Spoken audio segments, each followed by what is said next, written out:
আসসালামু আলাইকুম। Genius computer training সেন্টারের পক্ষ থেকে আপনাদেরকে স্বাগতম। শুরু করছি মাইক্রোসফট ওয়ার্ড বাংলা টিউটোরিয়ালের প্র্যাকটিস ক্লাস 2। এর আগে আমাদের আরেকটা প্র্যাকটিস ক্লাস দেওয়া আছে সিভি তৈরির উপরে। আজকে আমরা কভার পেজ ডিজাইন শিখব।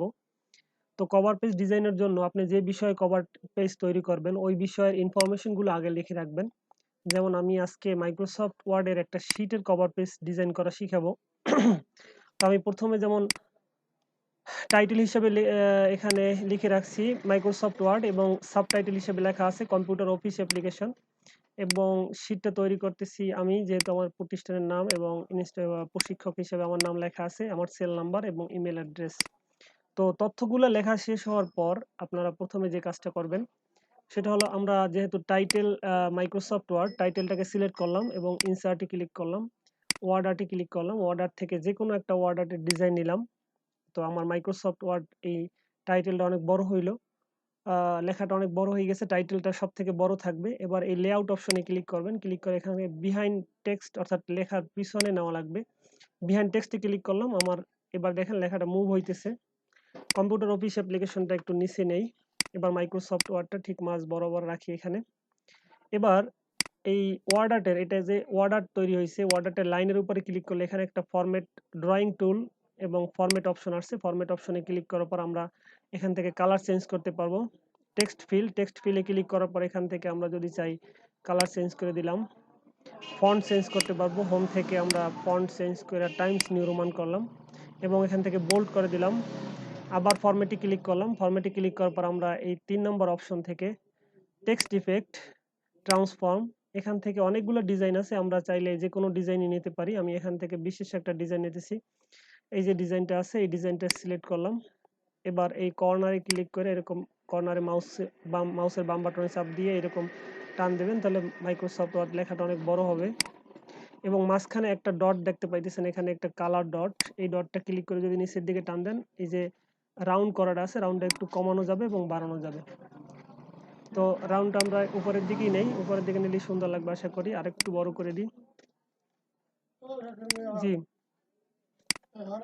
এবার আমরা কম্পিউটার অফিস অ্যাপ্লিকেশনের এই লেখাটার উপর ক্লিক করি এবং এন্টার প্রেস করি যাতে এক লাইন নিচে নামে, এবং এটাকে কন্ট্রোল ই অথবা হোম থেকে সেন্টারিং করে দেই।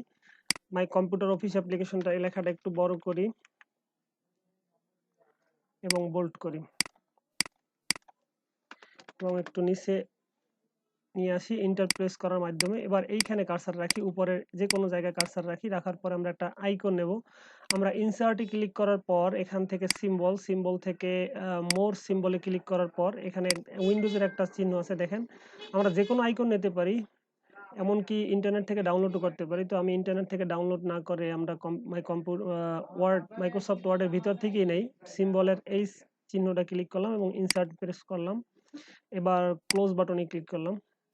এবার এই সিম্বলটাকে সিলেক্ট করি এবং হোম থেকে এটা বোল্ড করা আছে আনবোল্ড করে দেই এবং এটাকে ইনক্রিজ করি।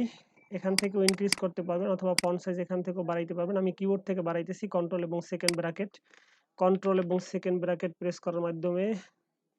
আমি দেখি কতটুকু বড় হলে চলে। হ্যাঁ, এতটুকু আমরা 112 সাইজ করলাম এবং উপরের এই যে গ্যাপটা আছে এই গ্যাপটা ব্যাক স্পেস দেওয়ার মাধ্যমে গ্যাপটাকে একটু কমিয়ে আনি।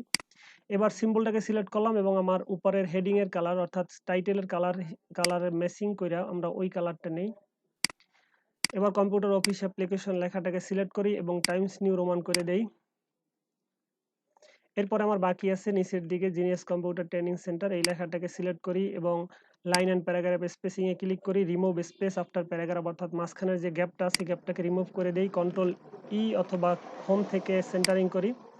এবার জিনিয়াস কম্পিউটার ট্রেনিং সেন্টার লেখাটাকে সিলেক্ট করি এবং কিবোর্ডের কন্ট্রোল ব্র্যাকেট সেকেন্ড ব্র্যাকেট ডান দিকের ক্লিক করার মাধ্যমে এটাকে বড় করি এবং সব লেখাটুকু একসাথে সিলেক্ট করে টাইমস নিউ রোমান করে দিই। চাইলে আপনারা যে কোনো ফন্টই ব্যবহার করতে পারবেন আপনাদের খুশি মতো। এবার দ্বিতীয় যে লাইনটা আছে এই লাইনটা একটু বড় করে দিই উপরের লাইনের অনুপাতে। এবার সেল নাম্বারটা একটু বড় করে দিই এবং সেল নাম্বারটা বোল্ড করে দেই। ইমেল অ্যাড্রেসটা যেরকম আছে আর তার থেকে একটু বড় করি। বাস কাজ শেষ। এবার এটাকে জিনিয়াস কম্পিউটারের লাইনের আগে কার্সার রেখে ইন্টার প্রেস করার মাধ্যমে এটাকে পেজের নিচের দিকে নিয়ে আসি এবং ইনসার্ট শেপ থেকে স্টারস অ্যান্ড ব্যানারের আওতায় যে ব্যানারগুলি আছে এর থেকে আমরা একটা ব্যানার নেই এবং একটা ব্যানার ড্র করি এবং ব্যানারের ভিতরের যে কালারটা আছে এই কালারটা হলো শেপ ফিলে ক্লিক করার পর নো আউটলাইন অর্থাৎ ভিতরের কালারটা অফ করে দিলাম, আউটলাইন কালারটা আমরা গ্রিন রাখলাম এবং এটাকে একটু হোয়াইট একটু চওড়া করে দিই। বাস কাজ শেষ। জিনিয়াস কম্পিউটার লেখাটাকে আমি একটু বোল্ড করে দিই। মোটামুটি কাজ এই পর্যন্ত শেষ করা যায়। ঠিক আছে, আমরা মাইক্রোসফট ওয়ার্ডটাকে আরেকটু বড় করি এবং হোমে ফরম্যাটে ক্লিক করার পর অ্যালাইন থেকে সেন্টারিং করে দিই। অ্যালাইন টু মার্জিন দেওয়া আছে, অ্যালাইন টু পেজ করি আগে, এরপর এখান থেকে অ্যালাইন সেন্টারে ক্লিক করলাম, মাঝখানে আসছে। তো আমরা এবার একটা বর্ডার দেব, ডিজাইনে যাব, ডিজাইন থেকে পেজ বর্ডার এবং এখানে আর্টে ক্লিক করে যে কোনো একটা বর্ডার আপনাদের যেটা ভালো লাগে ওই ধরনের একটা বর্ডার নেবেন এবং বর্ডারের কালার চেঞ্জ করে আমরা ম্যাচিং করে দিই কালারের সাথে এবং ওকে প্রেস করি। এবার দেখেন বর্ডার দেওয়ার কারণে মাইক্রোসফট আরেকটু নিচে নামানোর প্রয়োজন মনে করতেছি, আরেকটু নিচে নামাই দিলাম। এবার এখান থেকে ব্যানারের সাইজটাও একটু চিকুন করলাম, একটু উপর উঠিয়ে দিলাম, বাস কাজ শেষ। আশা করি একটা কভার পেজ ডিজাইন করা হয়েছে। যদি সময় নিয়ে করা হয় আরো সুন্দর করা যাবে, কিন্তু সংক্ষেপে এতটুকু করার মাধ্যমেই দেখেন কভার পেজটি আমরা ভিউতে ক্লিক করি, অন পেজে ক্লিক করি, সুন্দর একটা কভার পেজ তৈরি হয়েছে। আশা করি অল্প কয়েক মিনিটের মধ্যে দুই তিন মিনিটের মধ্যে এই কভার পেজটা ডিজাইন করা সম্ভব। আপনারা যদি এই বেসিক কাজটা জানেন তাহলে আপনারা আরো সুন্দর কাজ করতে পারবেন। আপাতত প্রাথমিক পর্যায়ে আপনারা এই প্র্যাকটিস ক্লাসগুলো করেন এবং তার আগে আমার মাইক্রোসফট ওয়ার্ডের উপর 4টা ভিডিও করা আছে, আপনারা ডিসক্রিপশন থেকে ওই 4টা ভিডিও দেখে নেবেন। আমার প্লে লিস্টের মধ্যে গিয়ে আপনারা যদি মাইক্রোসফট ওয়ার্ডের ফুল কোর্স দেখেন, 4টা ভিডিও যদি আপনি কমপ্লিটলি প্র্যাকটিস করেন আশা করি সব কাজগুলি ভালোভাবে বুঝতে পারবেন। এরপর আমার প্র্যাকটিস ক্লাসগুলো করবেন এবং যদি ভালো লাগে সাথে থাকবেন। সবাইকে ধন্যবাদ। আসসালামু আলাইকুম ওয়া রাহমাতুল্লাহি ওয়া বারাকাতুহু।